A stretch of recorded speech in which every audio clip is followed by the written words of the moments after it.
गणंजय Ganpati harem धड़ेधर Mahaganapati Lakshman प्रसाद नमो सिद्धि अमित मंत्र चिंतामणि निधि मंगल बीज आशा पूरक वरच्यु काश्यप नंदन वाचा सिद्धा दुंडी विनायक श्री सिद्धिराज गणेश जी की सदाही जय हो बाबा खीरेश्वरम।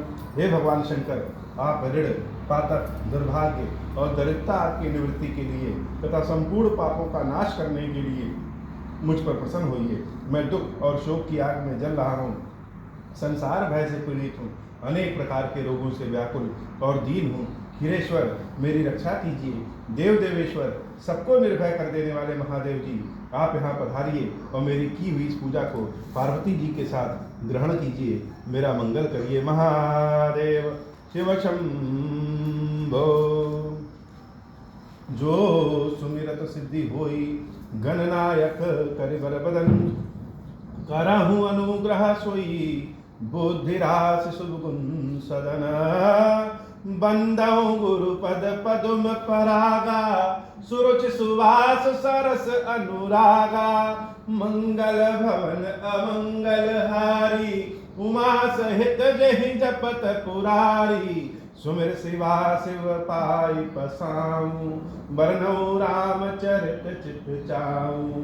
पानी ग्रहण जब कीन महेशा, यह रशे तब सकल सुरेशा। कवन सो काज कठिन जग माही, जे नहीं होई तात तुम पाही। राम काज लगी तब अवतारा, सुनता ही भयं पर्वताकारा। हे महादेव, इस जगत बाबा जीवन बाबा न कोई कार्य करने कर सुनो, ये सारे कार्य सरल संभव जाते हैं बाबा, अगर आपकी कृपा हो जाए। जीवन मुक्त ब्रह्मा पर चरित सुनहि तज ध्यान, जे हरि कथा न करही रति तिनके ही पाषाण। मंगल भवन अमंगल हारी, उमा सहित जेहि जपत पुरारी। मंगल भवन अमंगल हारी, उमा सहित जेहि जपत पुरारी। बाबा कहते हैं देवी, सनकादिक ऋषियों जैसे जीवन मुक्त संत भी, जो ब्रह्मानंद में ध्यान मग्न है। बहुत लोग को हमने देखा है बाबा कि ध्यान में भगवान को प्राप्त कर लेते हो, आंख बंद कर लिए और ध्यान में स्वयं महादेव जी भी समाधिस्थ हो जाते हैं, ध्यानस्थ हो जाते हैं। तो जब ध्यान में हो गए तो जिस चीज के ध्यान में हो गए उसके अलावा सारी चीजें गौड़ हो जाती हैं। भगवान को ढूंढने का, भगवान को पाने का सबका अपना अपना तरीका है। तो बाबा कहते हैं सनकादिक ऋषियों जैसे लोग भी जो ध्यान और समाधि में रहते हैं, ब्रह्मानंद में रहते हैं, वह भी अपने ध्यान को छोड़ करके श्री रामचंद्र जी से मिलने चले जाते हैं। इसलिए हे देवी, जे हरि कथा न करहि रति, जिसको भगवान की कथा से प्रेम वाला प्रेम न हो जाए, तिनके ही पाषाण। इस संसार में उन्हीं का हृदय पत्थर है।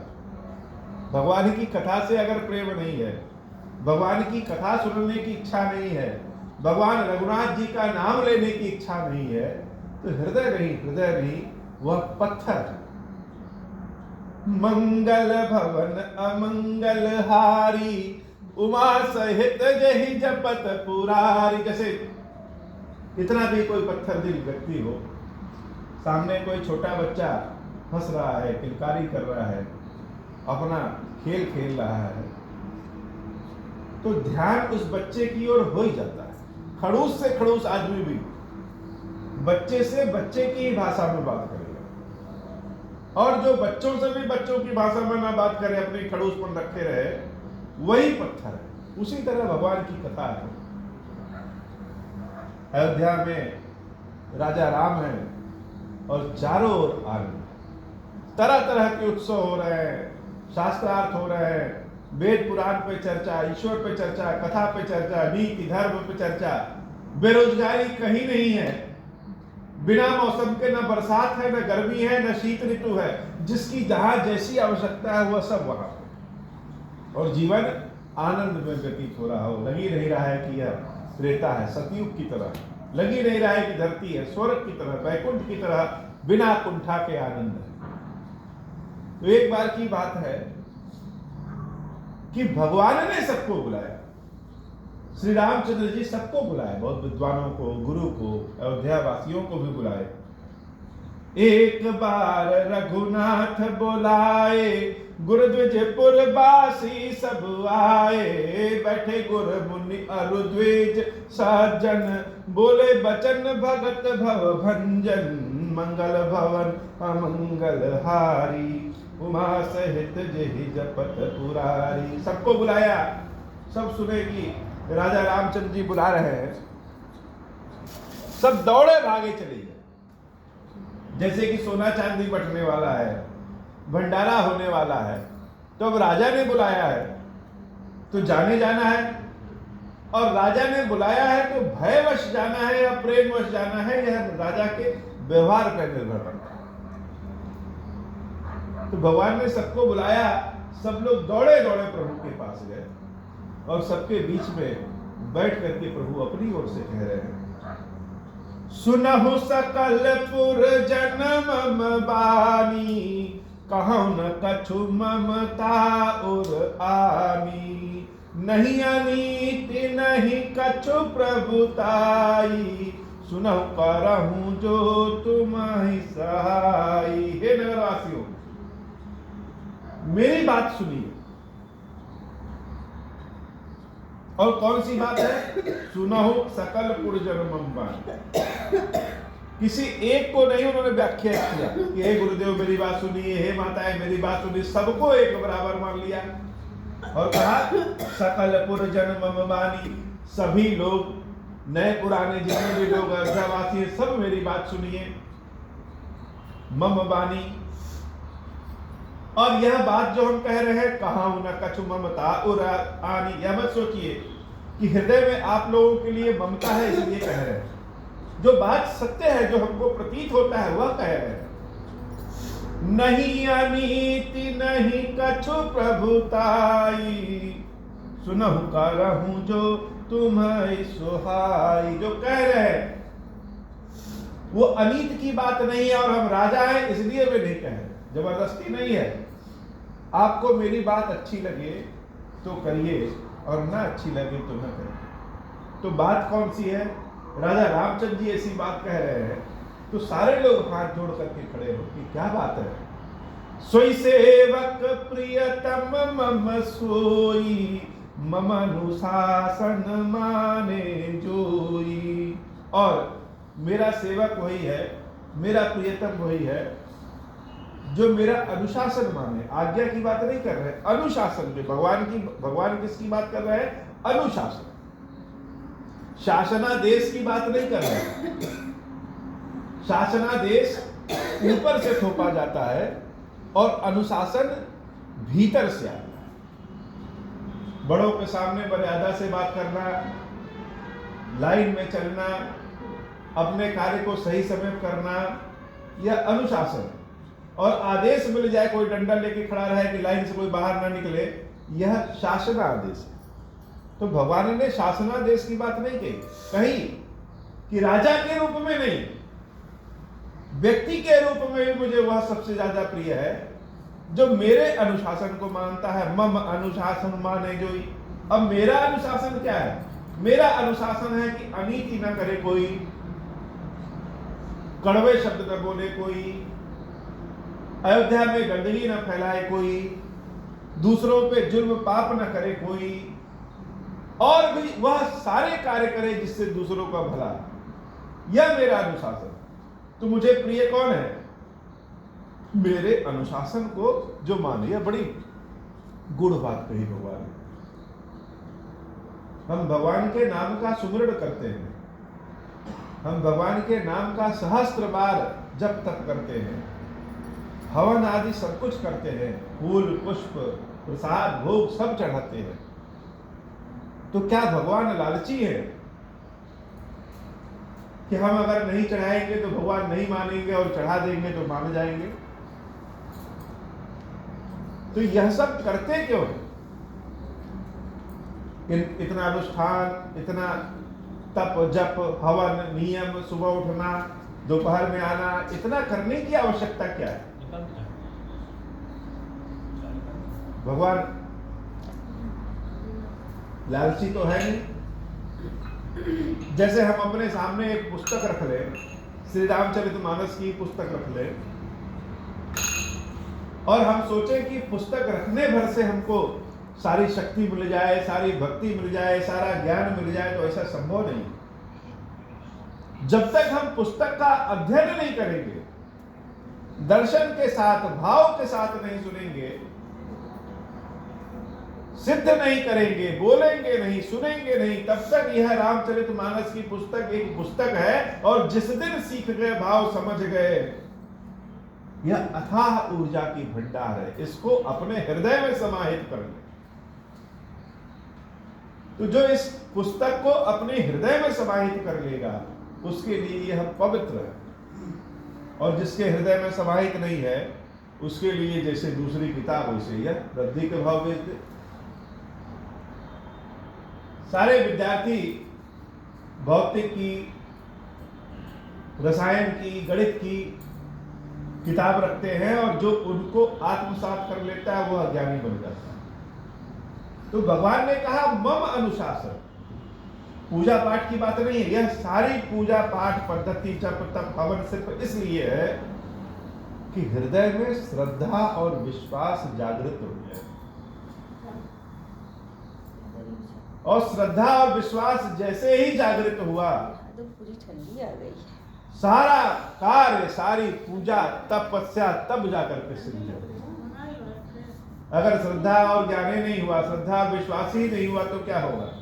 तो भगवान ने कहा मेरा अनुशासन, जैसे प्रभु का व्यवहार है, छोटों के प्रति, बड़ों के प्रति, पड़ोसी के प्रति, गुरुओं के प्रति, ब्राह्मणों के प्रति, समाज के प्रति, जैसा भगवान का व्यवहार है, राम को मानने वालों का भी उसी तरह व्यवहार है। यह अनुशासन है। सोई सेवक प्रियतम मम सोई, मम अनुशासन माने जोई। जो अनीति कछु भाषौ भाई, तम ही बर जहूं भय बिसराई। और अगर हमारी बात गलत हो तो हमको टोक दीजिए। यह मत सोचिए राजा ने कहा तो मानना है, भयवश नहीं मानना है, प्रेमवश मानना है। अयोध्या वासियों से जब भगवान ऐसी बात कर रहे हैं तो आनंद भाव में सब सुन रहे हैं कि मेरे भयवश मत सोचिएगा कि जो हम कह रहे हैं वही सत्य है। तो मोहिबर जो भय विसराई, अगर मेरी बात गलत है तो भय को दूर करके मुझे रोक दीजिए। और एक बात और है, बड़े भाग मानुष तनु पावा, सुर दुर्लभ सब ग्रंथ निगावा। पूरे मानस की महत्वपूर्ण बात है यह शरीर जो मनुष्य का मिला है बड़े भाग्य से मिला। हमेशा यह शरीर नहीं मिलता। किसी को पद मिला, किसी को धन मिला, किसी को ज्ञान मिला, तो वह पद धन ज्ञान से समाज का कल्याण भी कर सकता है और समाज को समाप्त भी कर सकता है। वैसे यह शरीर साधन है। जैसे गाड़ी हमारे पास, सवेरे शाम बाबा के पास आना है और साधन ना रहे तो कैसे आएंगे? साधन है तभी तो आप आएंगे। यह मनुष्य का शरीर ही साधन है, और साधन इसलिए है भगवान को प्राप्त करने के लिए साधन, और बड़े भाग्य से मिलता है। भगवान ने कहा बड़े भाग्य से मिलता है, कर्म से इसको नहीं प्राप्त कर सकते, सिर्फ कर्म के वश नहीं प्राप्त कर सकते कि हम सोचे सिर्फ कर्म कर ले, नहीं, कर्म के साथ साथ भाग्य। भाग्य का मतलब कि कर्म का जो फल है, लगातार कर्म का जो फल है वह बड़े भाग मानुष तनु पावा। और यह जो भाग्य है, यह जो शरीर है, सुर दुर्लभ सब ग्रंथ निगावा। देवताओं के लिए भी दुर्लभ है। अब यह शरीर बाबा देवताओं के लिए भी दुर्लभ क्यों है? क्योंकि मनुष्य का शरीर कर्म और फल प्रदान कर सकता है, देवताओं का शरीर केवल फल को भोगने वाला है। कर्म करने का साधन उनके पास नहीं है, कर्म करने का साधन नहीं है। उन्होंने जो कर्म किया है उसका जो फल है वह देवता बने उसको भोग रहे हैं। साधन धाम मोक्ष कर द्वारा, पाई न जही परलोक सवारा। यह साधन पा करके भी जिसने इस लोक और उस लोक को परलोक को न सवार लिया, जिसने मोक्ष नहीं प्राप्त कर लिया, वह शरीर पाना ही बेकार है। मंगल भवन अमंगल हारी, उमा सहित जहि जपत पुरारी। सुपरात्र दुख पावई, सिर धुनि धुनि पछिताई। काल ही कर्म ही ईश्वर ही, मिथ्या दोष लगाई। जैसे काम गड़बड़ हो जाए तो मिथ्या दोष हम लोग सबके ऊपर लगाते हैं कि तुम्हारे नाते हमारा काम गड़बड़ हो गया। यह शरीर को प्राप्त करने के बाद भी जिसका मन ईश्वर में न लगे, वह अपने साधन से चूक गया। और जब समय बीत जाता है, जब शरीर समाप्त होने वाला रहता है, समय नहीं रहता है, तब लगता है कि अरे पूरा जीवन बीत गया, हमने तो कुछ काम किया ही नहीं। सर को बार बार मार कर पछताता है, लेकिन फिर वह समय दोबारा नहीं आ सकता। वो एक बार समय आगे बढ़ गया तो बढ़ गया। सिर धुनि धुनि पछताई, पछताने से क्या होगा? काल ही कर्म ही।